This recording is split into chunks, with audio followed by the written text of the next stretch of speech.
Alam mo po, nag-abroad ka, matutunan mo kung paano maging madamot. Bakit? Kasi alam mo kung paano kitain yung pera sa abroad. Dito rin nagbabago ang ugali ng isang tao.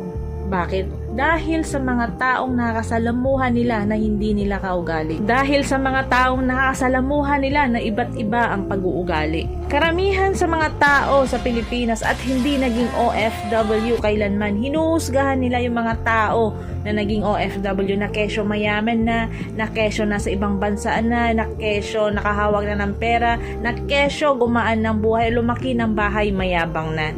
Hinuhusgahan nila agad kung ano yung nakikita nila sa'yo. Hindi nila alam yung buong dahilan at buong kwento kung bakit ka nagkaroon ng ganito. Sa ating mga Pilipino or yung ibang Pilipino, bakit kaya hindi na maalis yung ugali nilang panghusga at inggit? Yung tipong wala naman silang ambag sa buhay mo, wala naman silang naitulong sa'yo, wala naman silang nagawang maganda para sa'yo, pero sila pa yung number one na naninira sa'yo. Sa mga ganitong klaseng tao na wala namang ambag sa buhay mo, na wala namang naitulong sa'yo, na wala namang magandang nagawa para sa'yo, huwag mo silang pansinin.